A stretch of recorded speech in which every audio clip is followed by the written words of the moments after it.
Welcome to the Geek Homeworld. I am your host, Ed, aka Savage Tech Man. We talk sci-fi, TV, movies, superheroes, and all from a geek perspective. You can find us on Blogger, Google+, Twitter, Facebook, YouTube. We're everywhere. Join the Geek Homeworld.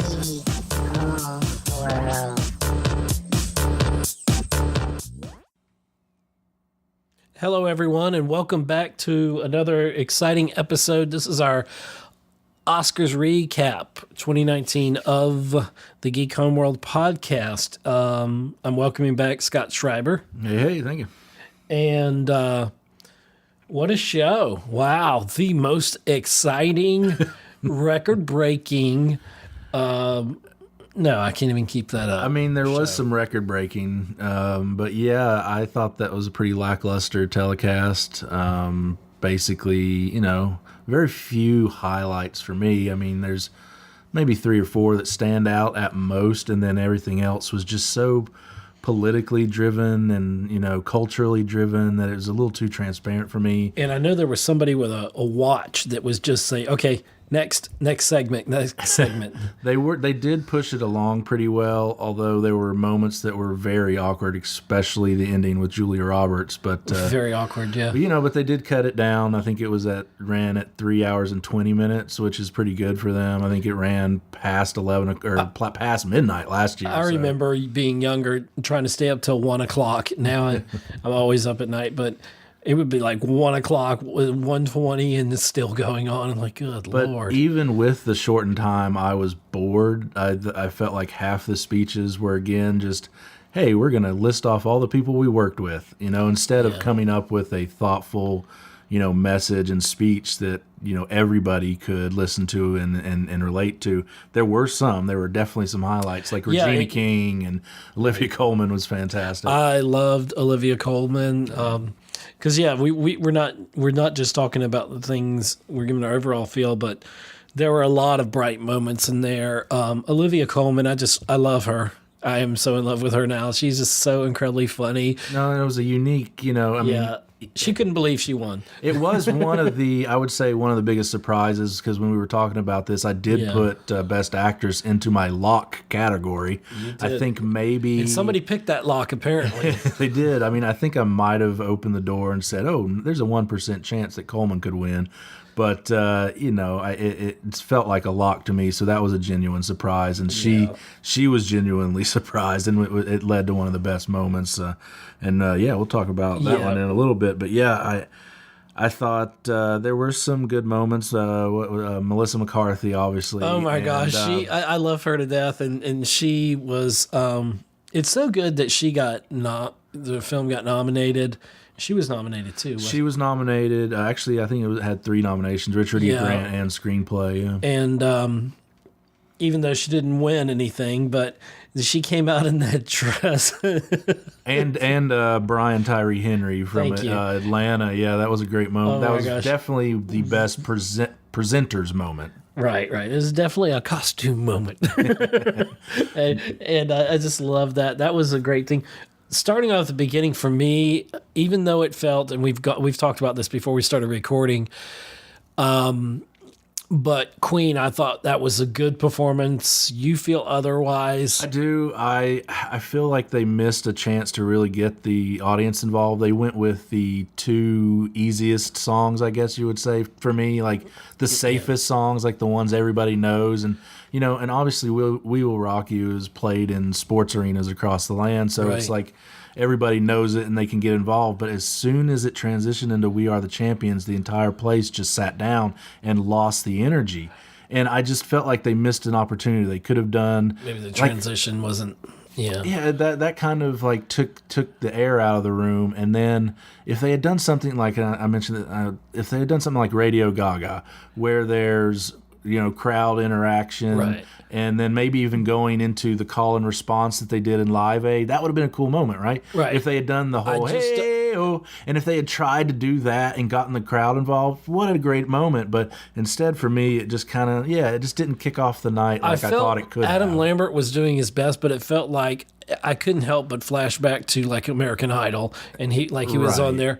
And for me, I had a different take on it. I thought, I mean, after talking about it a little bit, and you usually you're kind of high on things, and I am when I'm like, wow, this is great, and this is the best thing ever. And then when I think about it, I talk it through, it wasn't as great. But I think Brian May I think you have to admit his guitar playing was spot on, spectacular. I mean, he's a legend, absolutely. He definitely he could have done shined. that on Radio Gaga. But I almost think we should have had Rami Malek in their lip syncing. We talked about instead of and Lambert, he could have done the poses, but for actually singing it and performing, I thought it was a good performance. And not the best performance of the night.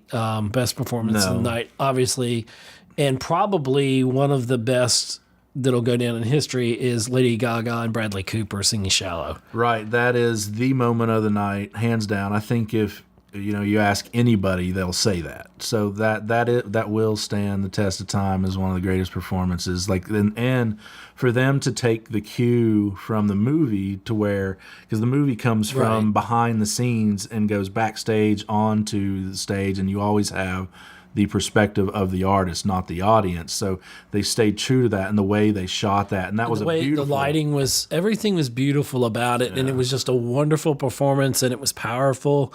Yeah. And and it's created quite a few memes this morning with Gaga and Bradley Cooper in close embrace. My favorite one is Bradley Cooper sleeping on the couch tonight. Well, one of the other memes, and I literally thought of this the moment it happened when Regina King won and their dress kind of got caught up, and Chris Evans steps up with his arm out like that, and I said, Captain America saves the day, and I get on the internet this morning, and somebody's already made the meme. They beat you to it. Yeah, they beat me to it, but my wife said, I think she said the same thing almost simultaneously, and I just love Chris Evans. I know. I was wondering why Captain America was on the front row, and because he doesn't really have a movie or a nomination or anything. You need an Avenger up there. But exactly, we now know. I mean, he was there for that moment. It wasn't planned. Doctor Strange knew he had to be there. A party foul. Captain America, not Doctor Strange. No, Doctor Strange is part of that. He knew because he knows all the. Oh, so you're saying he knows Dr. all the timelines, and he knows where everybody. This is the only one that would have worked for Regina King if Captain America was there. All right, you caught up to me. Good. Okay, I'm a little slow. I just. But there were some other good presenting moments. I mean, with Tina Fey and Poehler and Maya Rudolph there at the top was cool. They were awesome. Yeah, well, it wasn't the greatest thing, but it was fun, and I liked how they said, "Yeah, we're not your host, but we're pretty much going to stick around here long enough for USA Today to take a picture of us and say we were the host." Yeah, and then Awkwafina and John Mulaney. I thought that was possibly one of the best. Yeah, they're like, "Oh, we're doing another award. Why are we still here? Yeah, and that brings up an interesting point. It's like some people are saying online that Bette Midler, when she performed the song from Mary Poppins Returns, that she was waiting for a standing ovation. I didn't see it as that. I saw her standing there waiting for someone to escort her off a stage or to say, exit stage left, stage right. Yeah. That's how I saw it. Yeah, and I didn't see it the moment on in the telecast. So, but yeah, it sounds like maybe there was a diva moment that she wanted the people to cheer for her. But it wasn't. And unfortunately, it wasn't a diva moment performance because they cut the song down or something, and it just was. The song itself wasn't a powerful. No, it didn't have emotive song. It didn't have the impact that I thought a Bette Midler performance could have.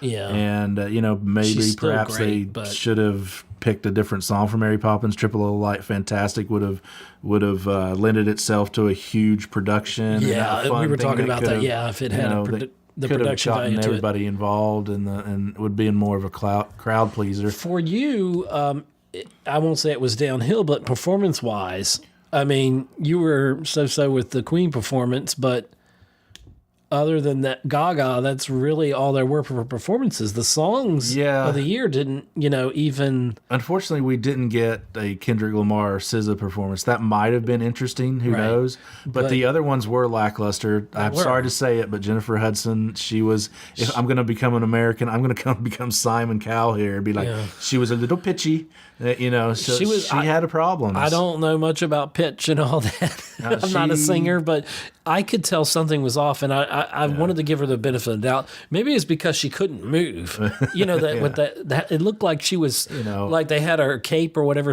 because it was all about capes and stuff. And it looked like she was stapled to the floor there, and she couldn't move or something. But it's like obviously she's an incredible singer and better than I could ever do it. But if we're just if we're critiquing here, her performance was off, and it led to I thought other than Gaga and Cooper, none of the performances were that great. Right. And I like Gillian Welch and David Rollins, but that song from Ballad of Buster Scruggs came off slow and kind of boring and. So and they didn't have any skits. They didn't have anything. So for me, other than the Gaga Cooper performance and then some of the speeches, to me it was kind of a lackluster night. It just felt like you didn't know what could happen. For me, it felt a little bit of a relief. We didn't have like the obligatory opening. I mean, we just had a band come out, play a song, and a few comedians come out. We didn't. I like the fact, I know there were political statements made, especially like Spike Lee and all that. That's fine, but I didn't feel beat over the head with the diversity of things and look at what we're doing. Or it was more subtle, and the politics is more the thing that we weren't beat over the head with it. I disagree to an extent. I think they were a little transparent to an extent. I think when you look at all the presenters. Until you got to Daniel Craig and Charlize Theron, they were making sure they had mixed races in the presenters. So to me, it was like they were definitely putting this idea of diversity in the forefront. Right. And you're seeing that in the winners too. Black Panther won a lot. Green Book won a lot. Bohemian Rhapsody, which is a story of a gay icon, it won a lot. Yeah. And then Vice won. Like all these films. Most of them they were spreading the love. It seemed like between the films, right? And I think in our preview we had forecasted the balance of prestige and popcorn. I think is what we said. And we did get that. There are 3 films that won multiple awards. Bohemian Rhapsody led the way with 4, and then you had Green Book. And what were the other 2? Green Book and. I'm sorry, I lost my place there. Yeah, we're kind of getting ahead of ourselves. No, that's cool. Green Book, Roma, and Black Panther all won 3 awards, and then 7 or 8 won 1. So the top 4, 3 of them were huge box office smashes, and then you have Roma, which is like the critical darling that comes from Mexico that happens to be a hotbed. Which I totally could see in this now. Political climate. I could see Roma doing a sweep, but... So to me, I thought it was a little transparent. They're saying, hey, look how diverse we can be, which obviously is a good message, but I think sometimes you maybe can overdo it. I think I counted out 21 of the 24 awards were given to films that either dealt with race, gender, or politics. So, and that's nothing new to the Academy per se. Right. I mean, it's always going to be controversial. It's almost a little more so than usual this year, and they balanced it out with the box office. So, box office champs. So, they kind of did what we predicted, even though, we got some wrong, of course. I mean, that's going to happen. This was a tough year to predict. But. The bottom line, because it is all about money, and ratings equate money. Ratings were up a tick a little bit, but the final numbers really aren't out as a recording of this. It looks like they're up just a touch, but really not that much. But they were historically low last year. They were the worst ever last year. It's like you're in the toilet. They've almost made it to the rim. They're almost out of the toilet. So I'm sorry for that crude reference there. But I think that a part of that is because it was like 35, 40 minutes shorter. So people kind of were like, oh, I can actually finish watching this and go to bed. So. I kind of think the Oscars, in a reverse sort of way, were kind of bland this year, I think, because they tried so hard to be diverse, even and I know none of it's fixed, right? But I just find it's weird. I've watched award shows in every kind of music category there is, and film and picture, and my entire life, and usually I can look at who the presenters are and kind of project. Not all the time. And there were some times I was wrong last night, but I can kind of project who's going to get the award. Like when Samuel Jackson was there, Was on stage for screenplay with Brie Larson. Like, oh, wait. And Brie Larson wasn't. She kept her mouth kind of shut, which is a good thing there. That she didn't want to stir the pot for some of the anti-white men comments she made. But. And by the way, just a side note, I'm still going to see Captain Marvel. I'm a Marvel fan, so I'm going to see what, if they put vegetables on a plate and have Nick Fury talk about those, vegetables, I'm going to watch that film. And right, but the point being here that he was on stage for Spike Lee's historic moment, and you kind of like, well, wait a minute, they might have known what was going to happen there, or they take a chance and say, let's get him up there just in case. Right. But other than what was another? Oh, the Wayne's World was a great moment. Yeah, it felt a little forced, but it was fun. It was great. I mean, it was a kind of a throwback. Of course, to Wayne's World, they showed the original scene. There's some people alive that might have seen the show that weren't alive when Wayne's World even came out, or any of the sequels. Or the sequel for it, but so yeah, I guess some decent moments, but that song that song helped revive. I mean, it brought Bohemian Rhapsody back to the charts after like 20 years. I remember buying the single on cassette, and I had never heard of Queen before. I was probably 13 years old. Wow. And then it was like that introduced me to Queen, that movie. So, yeah, and the only reason that we got that instead of because they tried to get Stairway to Heaven. Just think of what a different world we'd be in. And that's why when you go in the guitar store, it said no playing Stairway to Heaven. Rami Malek would have been playing Jimmy Page instead, huh? Or Robert Plant, which one? Would have been yeah. I don't know. He probably might have been able Page better. I don't know. He might have done it. But anyway, let's get into the winners here. What do you think? You want to go over these categories? Yeah, let's go on our list that we had. Best animated short film was what we expected. It went to Bao, first short film at Pixar directed by a woman, very deserving. So deserving. That went the way that went the way we expected. And the next one was best live action short film.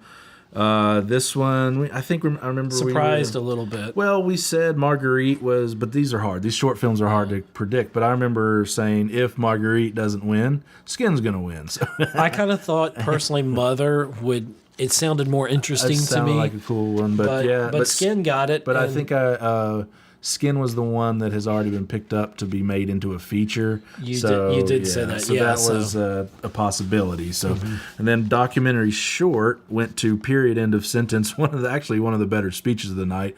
You wouldn't think that when they're talking about menstruation, but.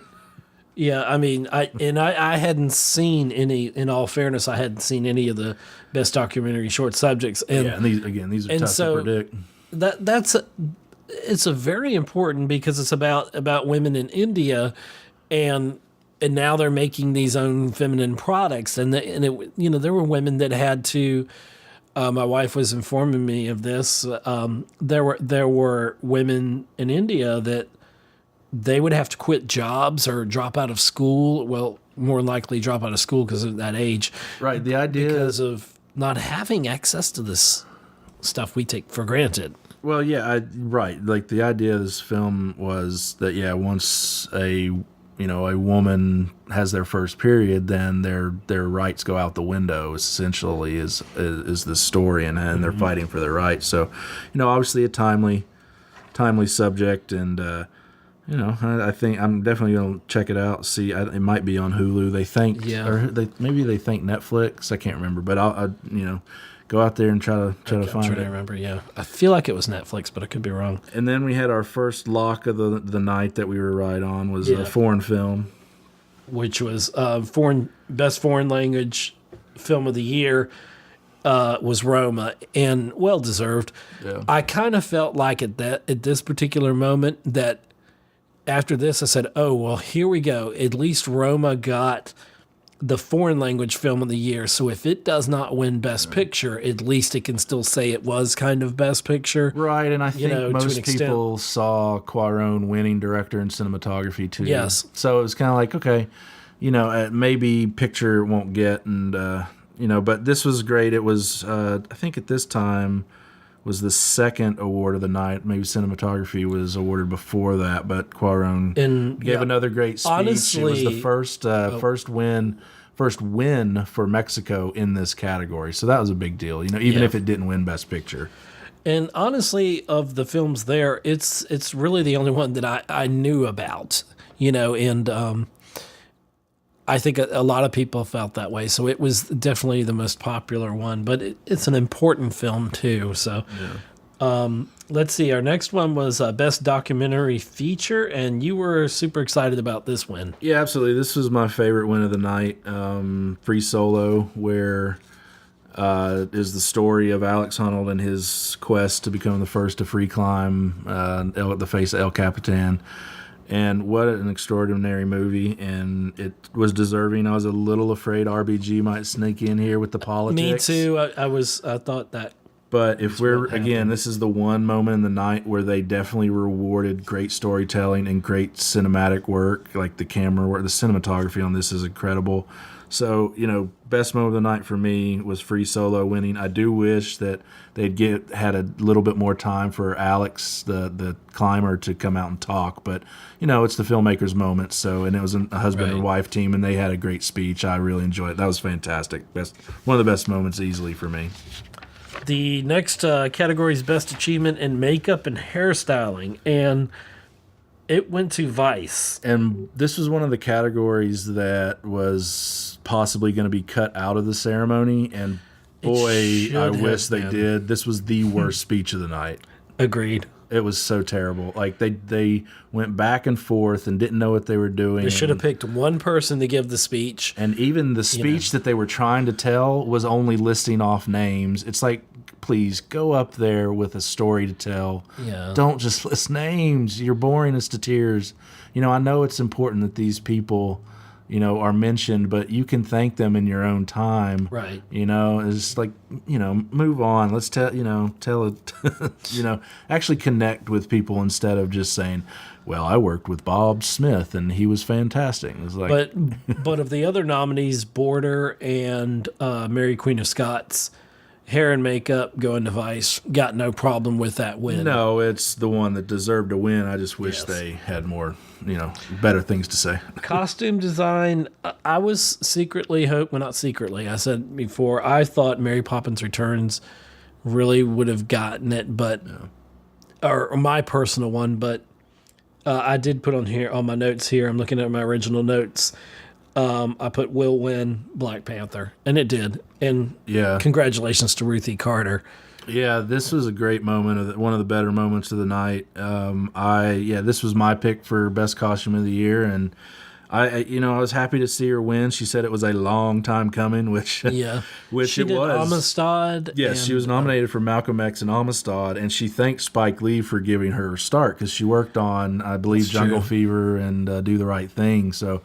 It was a great moment. This was the first time, I believe, an African American has won this award, as is the next award, production design.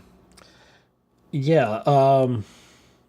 Hannah Beachler, I believe, and Jay Hart won for production design for Black Panther. This one was another one I thought was going to happen, although The Favorite and First Man and Mary Poppins also were in the running there.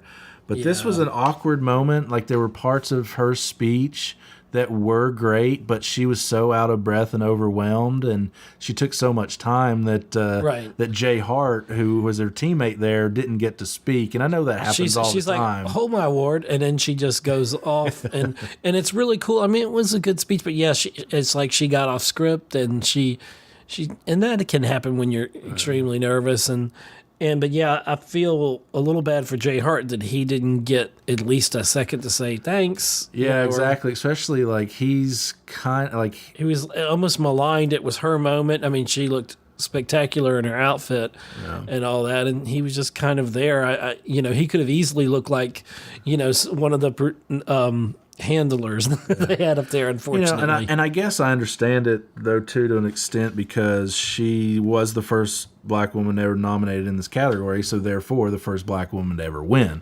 So it was a historic moment, and he probably just stepped back too. It's not all on her. He although I think he did try to step in and say something at the end, but still, that was well deserved. I thought those were the two. If Black Panther was going to win an award or any awards, those were the two I thought it should and would win.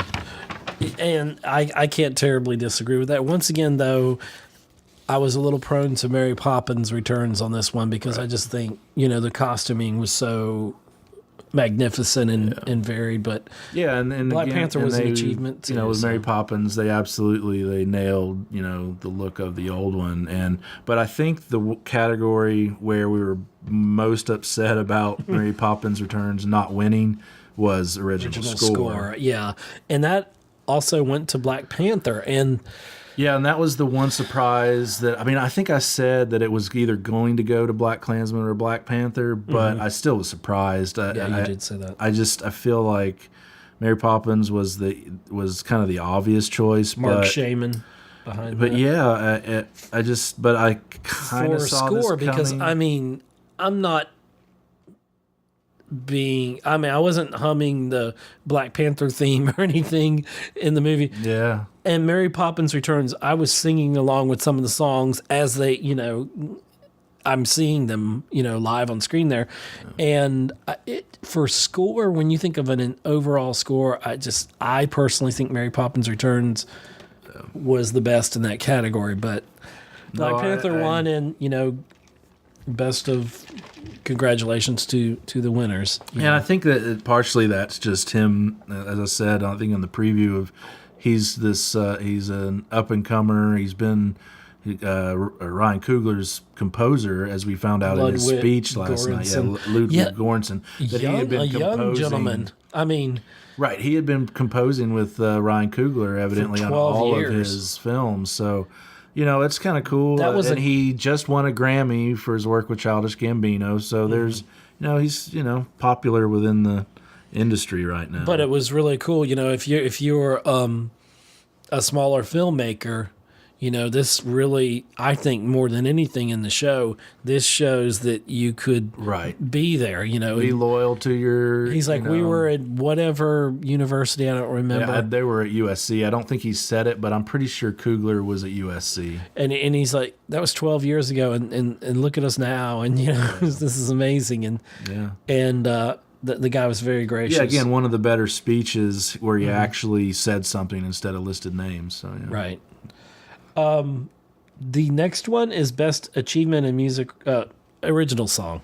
Just shortened it. Original Song, and this was, the 100% lock of the night, Shallow, and it did indeed win. Yes. And, we touched on all these moments here with Best Song, and again, most of these were lackluster performances, except for Shallow, which won an Oscar, and it also won the night Best Moment of the Night. I can't terribly disagree with you there because it was amazing. Gaga and Bradley Cooper, and it's going to be one of the best performances of all time. Yeah. Best achievement in sound mixing, which was pretty cool, was for Bohemian Rhapsody. And this is, we talked about sound mixing and sound editing, whether, of course, I figured the Academy would go with The Star Is Born on this one. Maybe First Man. Well, for sound mixing. I definitely thought that they would split between Bohemian and First Man, but I had it backwards. I thought Bohemian was going to win mixing and then First Man editing, even though I believe Bohemian is more deserving for editing, so I can get behind that one. I don't quite understand it winning for mixing, but c'est la vie, that's what it, it is what it is, but Bohemian won both mixing and editing, and congrats. I know these people are hardworking, so I don't want to take away from that. So. And the team of Paul Massey, Tim Cavagan and John Casale, I hope I'm saying those names right. They thanked their boomer, I believe, on that one. Was that the award, or was yes, it that was that. Yeah, that was that one. And that had worked with them like for 12 years, and some of the groups I'm in, they're like, wow, when does that ever happen, and when will that ever happen again? That's pretty awesome. But when you work, that just goes to show when you work with good professional people and you know the quality of the people you work with, it's really cool to reach back and say, hey, this person deserves it. I couldn't have done it without them, Right. And hats off to him, Paul Massey. This was his 8th nomination, and he had never won before. So, wow, congrats. Yeah, absolutely. So we pretty much covered that. Yeah. Sound mixing. I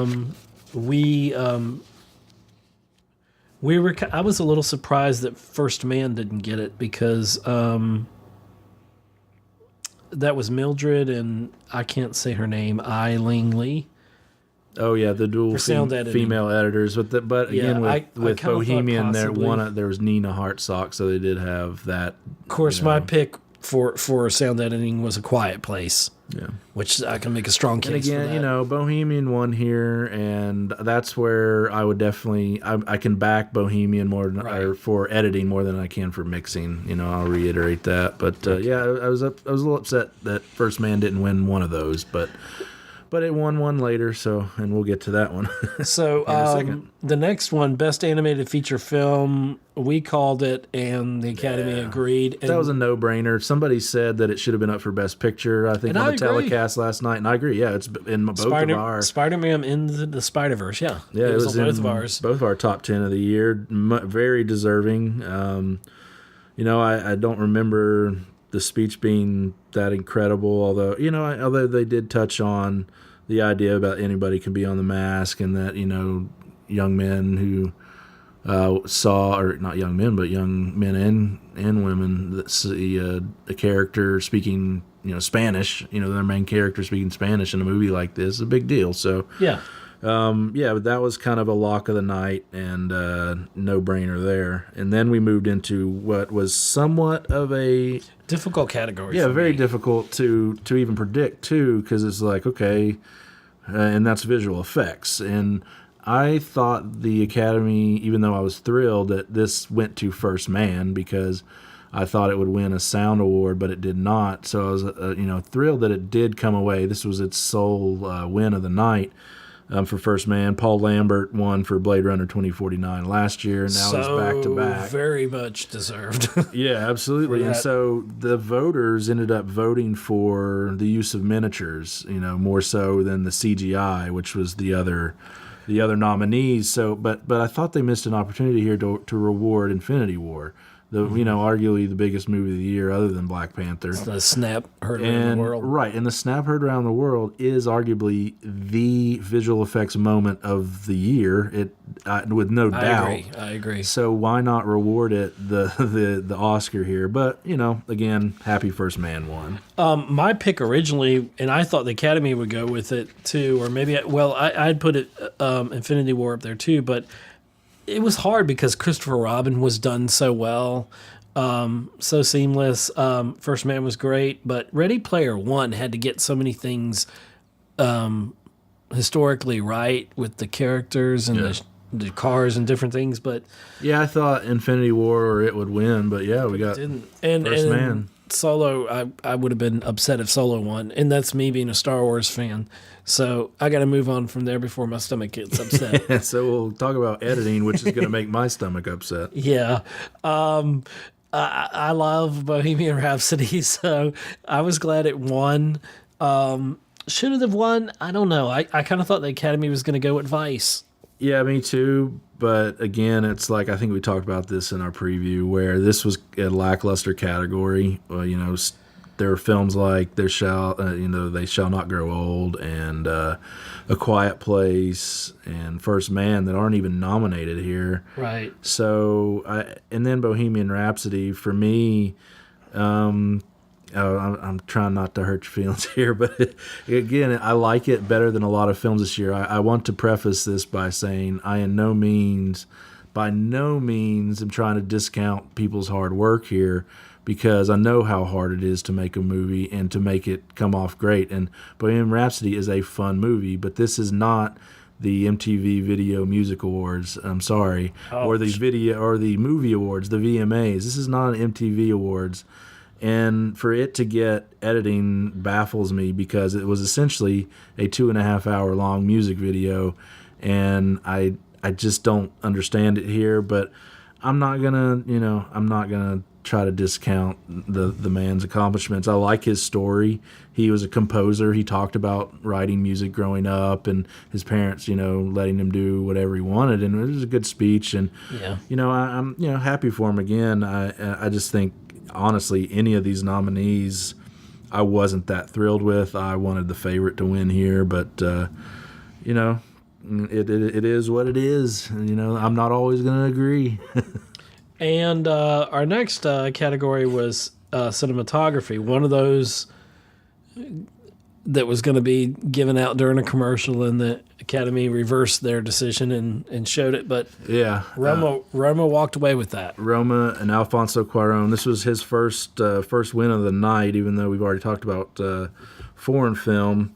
And technically, Cuarón doesn't get credit for the foreign film win. It goes to Mexico, so they won't say this is a win for Cuarón, but really it is because he directed it. Right. But this was his first of 3 times on stage, and even though I like the sentiment and the words in all 3 of his speeches, they kind of were carbon copy of each other. So again, they probably could have cut cinematography out of the telecast. I was glad he won, fine. though. I think the cinematography. I think it deserved it. Oh God, yeah. It's no doubt that was one of the most deserving of the night, and and again, Roma needed to be recognized for its cinematic achievements. Right. The next one was actor in a supporting role. Right. Mahershala Ali. Mahershala Ali. Right. They changed it again. You almost got it. That was pretty good. Yeah, that was another lock of the night we saw coming. Another classy speech. He didn't say as much as he kind of missed the boat there on an opportunity, don't you think?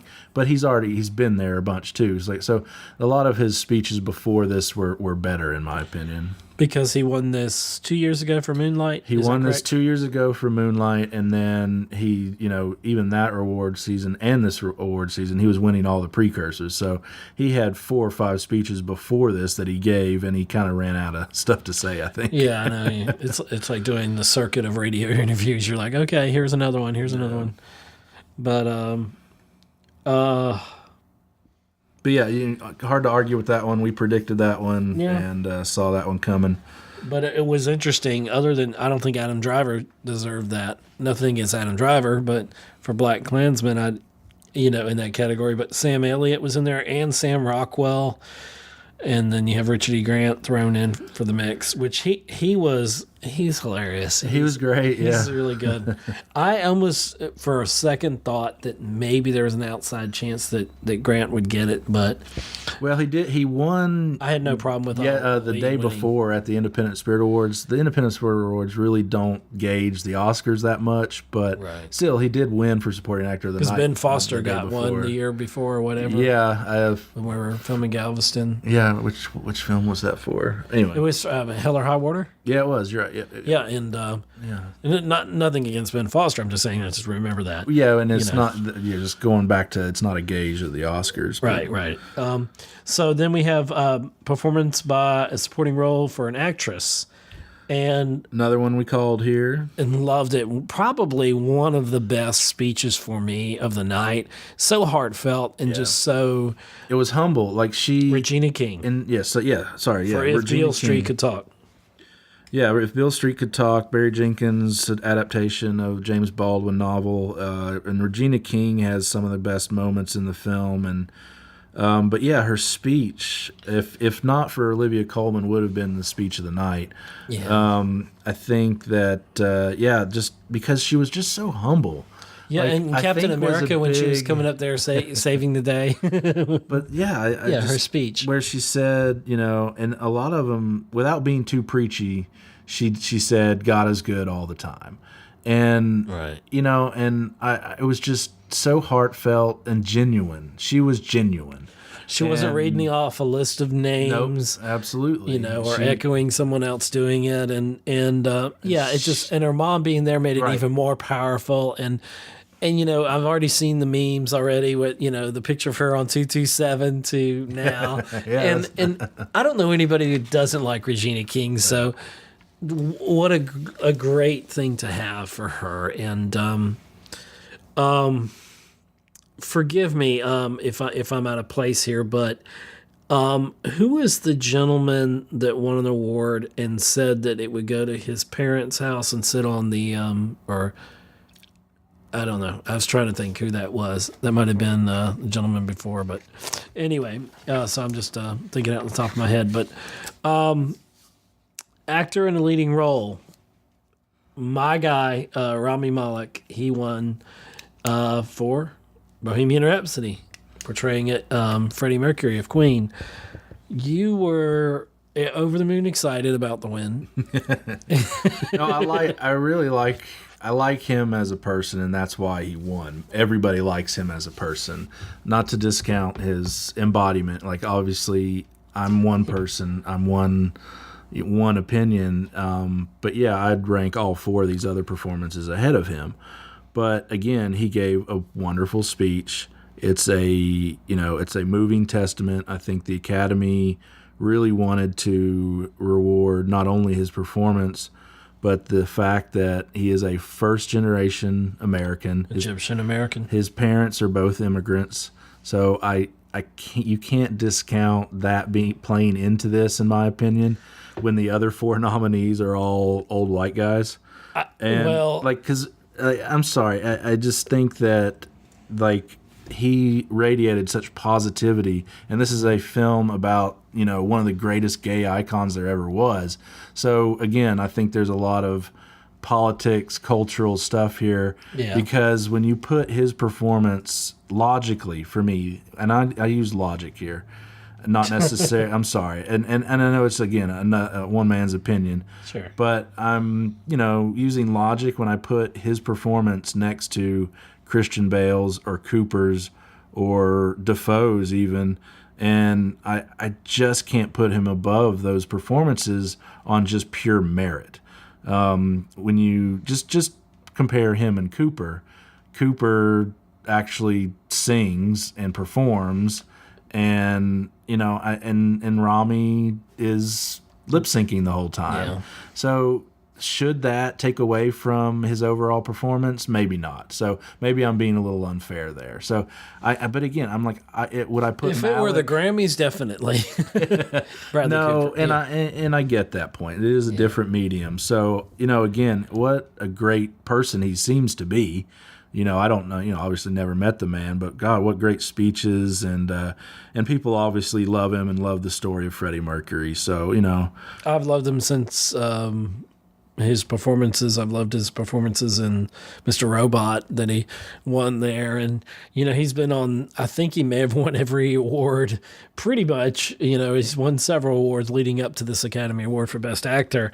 I think he, more than anything, Rami Malek, he encapsulated the spirit of Freddie Mercury. And, Christian Bale, I think, became Dick Cheney. I mean, there's a strong case for Christian Bale getting Best Actor there. I mean, I can agree with you on that. I mean, he owes a lot to hair and makeup, but until last night during there, I didn't really see it until I saw his face on the screen. I didn't really see that as him, as Christian Bale, as Dick Cheney, but he nailed that role, and Steve Carell too. I mean, for the supporting thing there, but yeah. So on to Best Actress, and I was pulling for Glenn Close. I think everybody's favorite was Glenn Close going into this, but I'm not disappointed that Olivia Colman won Best Actress for The Favorite. Yeah, and she made that movie. Yeah, she's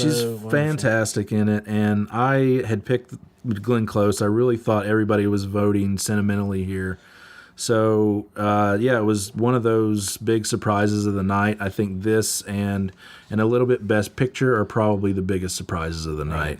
And Lady Gaga not winning, we kind of thought that, she'd get the Song. So she wouldn't win here. But, right. that was Coleman winning ends up being probably the best speech of the night. I thought she was still in character. Yeah, right. I loved it. And then she looks to Glenn Close and is like, this is not how I wanted it to be, and it was just a great moment. And she showed such class. And Glenn Close absolutely handled it very well. I mean, she unfortunately is used to it. This is her seventh time losing. She's the Susan Lucci.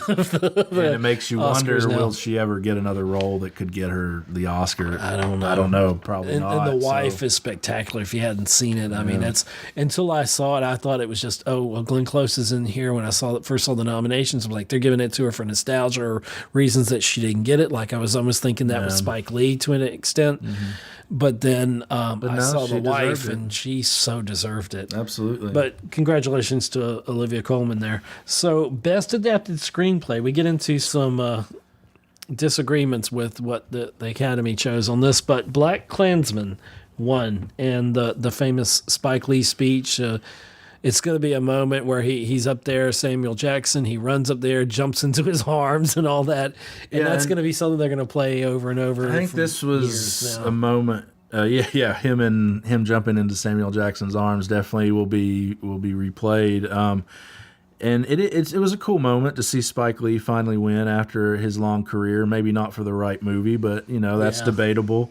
But it was definitely could have been the speech of the night had he actually looked up from his piece of paper once or delivered it smoothly. Yeah. It sounded like it was well written, right? But he just didn't deliver it well, and but that's nerves and being in the moment. But a cool moment, and it was a good film. It was a good film. I'm not taking anything away from it. But. And again, I'm not surprised as much there as I was for original screenplay, although we did talk about this being kind of a coin flip and not really knowing where it was going. But for original screenplay, and I didn't see this going Green Book's way, but it did. Green Book won for original screenplay. I thought this was where The Favorite was going to get one of its awards. You thought The Favorite. I thought Roma. Yeah, I was on the train where I could see Roma, honestly, sweeping a lot of things. I think in our preview we probably talked about all other four of them possibly winning, but not Green Book. But not Green. You're right. Because there's been controversy around. You mean Driving Miss Daisy redo? The sequel or Redux? It may be. I think it's a Redux. But no, it's switch the roles. I was surprised because there were just so much controversy going on around Vigo, kind of saying the N-word, and the controversy around Peter Farrelly and his past indiscretions on behind the scenes on sets where he evidently liked to whip it out. And I know that's the past, but it's part of this conversation. It's a stain on it. And there's also this the story of Dr. Shirley, the man Mahershala Ali plays, the story of his family saying they didn't represent him correctly. And so there's this one-sided, whitewashed movie where you're getting the white family's view and not necessarily the black family's view. I think so that I was surprised that it won. In line with you saying that, I mean, I've said before that I think Viggo Mortensen stole this movie. It should have been. Well, and you said that, and I don't know. I don't necessarily agree. I think Mahershala is better, but I understand what you're saying. He had that one. For me, he had that one great part in The Rain. Well, if I'm not black enough, I'm not white enough, then what am I? And that's very important. But I think it's unfair to boil his performance down to one scene because he's got a lot of great scenes. But for me, it was Viggo Mortensen. He played a stereotype, and in 2019, are we rewarding stereotypes? And right. So.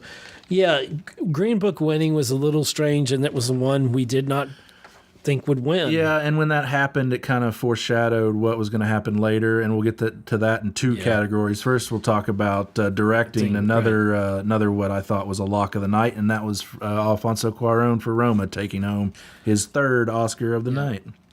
There were some snubs we talked about. Maybe Mary Poppins Returns. Yeah, Rob Marshall, I think, should have been in there. John Krasinski, possibly. Damien Chazelle, I think should be. Yeah, First Man, A Quiet Place, obviously. Quiet Krasinski. Bradley Cooper, even. Bradley Cooper, absolutely. So I would not put Adam McKay here. I honestly wouldn't put Spike Lee here for this particular film. So, the right man won here. He said, this doesn't get old. And it actually was one of the best moments when him and Guillermo del Toro, who won for... the passing of the torch, kind of. Yeah, I mean, he won for The Shape of Water last year. And it was Mexico to Mexico. So it's like, it is very, very great moment there when they embraced. And I that was well-deserved. And Cuarón, another masterpiece there, his second win for Best Director after Gravity. But then we get into Best Picture of the year, where, as I said, with the win on original screenplay, when Green Book won original screenplay, shocker. Like, I knew, my gut was like, it dropped, and I was like, oh wait, Green Book's going to win Best Picture now, and sure enough, it did. I think by rewarding Green Book Best Picture, the Academy really missed the boat. They had a chance to reward Roma, which would have been the first ever foreign language film to win Best Picture. And Netflix would have had that on their belt. Right, Netflix would because of the new structure of how they're putting films out that aren't making it to theaters and bypassing the theaters. And maybe that has something to do with it. Oh, it was on a streaming service, but I don't know. But it was surprising that Green Book won. One of the biggest actual what people were talking about most this morning is what happened here when Green Book won. Spike Lee evidently got up and tried to leave the theater, and I think Jordan Peele pulled him back and said, "Oh no, come back." And he did, but evidently stood with his back turned to the stage as Green Book, which is unprofessional and disrespectful to your colleagues. It is. It was a very juvenile thing to do, although I understand it because when you compare, as we just said, the whitewashing of Green Book, and it really doesn't offer anything new to race relations, while Black Klansman might, or The Hate U Give might, or Spider-Verse does, I think with Green Book winning, the Academy took. This is how I see it. The Academy took 2 steps forward last night and then took 1 step back because they were making history, rewarding all these films, Black Panther, Spider-Verse, all women and African Americans. This huge move for diversity, and then we reward the Driving Miss Daisy Part 2, which to an extent. No, I understand what Spike Lee was upset about. Yeah. Now, would I act like a child? Like, would I act like Cam Newton and do what? Would I do a Kanye West and go up there and say Beyonce should have got this award instead of, during the speech? So how he handled it was wrong, but I get what he's saying. Yeah.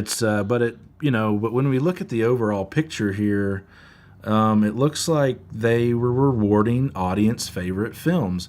Green Book, when we did that breakdown of audience scores and critic scores, Green Book is the #1 audience movie of the year. And if you want to see that, you can go to geekhomeworld.blogspot.com or look on our Geek Homeworld Facebook page, because it's also there. You can see the breakdown of this chart he's talking about. Right, and on this chart, so we got Green Book at, as far as audience scores, Green Book was the #1 film, Bohemian was the #2 film, Black Panther was the #3 film, I think. So it's like, okay, you're rewarding, and Roma was up there too. So it was like you're basically the ones with multiple awards are mostly box office darlings and have to do with race issues, I think, or gender issues.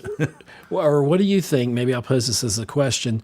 If Roma had been distributed at some point in theaters, do you think it would have gotten a better... On a large scale, no. Again, because I just don't think... even though they're showing changes, obviously they're not ready for... the grand change of it, are they? If they're rewarding a movie like Green Book. So I don't think so. Yeah. Okay, so Scott, what about our overall predictions?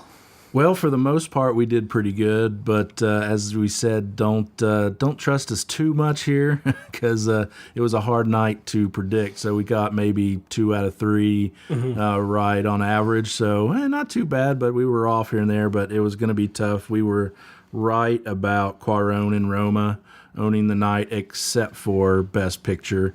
Unfortunately, not making history there. But So then, but I think overall we had said that the Academy was going to move towards box office films, and they did. They rewarded 4 films, a majority of the awards. I think 13 of the awards went to 4 films. So it's like they kind of Spread it around. well, to an extent, I wouldn't say they did as much as I thought they were going to. So, like movies like Mary Poppins didn't get an award, but they did make sure that all 8 Best Picture nominees at least got one. Right. So there was that idea of spreading it, and There would be such a backlash if Black Klansman, Black Panther, maybe Roma, if they didn't get some kind of nods, which there's no way that I would have been upset if that didn't happen, especially with Roma, I think, because it's so deserving of. well, especially if they're trying to maintain the balance between cinematic achievement and cultural impact or political impact or whatever. Yeah, I really just wish we could take the whole politics out of it, But, and I identity agree. politics and everything, and let's just go on the merit of the films, of the quality of them. But And we may eventually get there. I think that this year they're really trying to draw attention to it, and they think that maybe it'll evoke change. Maybe they think they're going to solve racism by giving Green Book the Best Picture. I don't know. I don't. Yeah, they didn't achieve that. But yeah, I wish that. Well, it equates to ratings, equate to money again, and the viewership in a historic low last year and up a bit this year, but still bad comparatively. Right. Over And what do you 91 years. attribute to that uptick? Who knows? Maybe it is Black Panther, Bohemian Rhapsody, more popular films. Maybe, but I think people are cutting the cord on their anyway, and they're not watching things the same way. So these numbers are probably deceiving anyway. Like I think maybe people are tuning in online, or they just don't care. I know a lot of people that don't care. Yeah, and there's people in the industry that don't care, and until of course Right. they're nominated. And that's another point too, is like in the industry, everybody is so busy working, they have no time to watch. So a lot of these voters are voting on things they don't even see.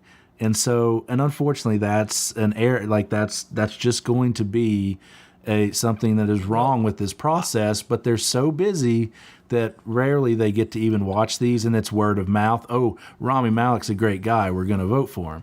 And not Well, again, it's not like to take away people from his like performance, but it's to part be of in it. numbers. Yeah, they like to, some people like to be lone wolves, but, some people like to go with the crowd. And if the crowd and the momentum is behind us, you're like, well, I've got to see what the momentum is of this, It's like the geek in me is not going to boycott or not go to a Marvel film, I'm going to go see it regardless, I'm going to go, so if I'm interested in a film, I try to be as fair as I can about it in evaluating it. And I just wish we were more that way, and we're not just rewarding because somebody hadn't they've got 10,000 nominations and, didn't get an award. So we give them one now. Like Spike Lee got an honorary one, I think back in 2015, an honorary Oscar.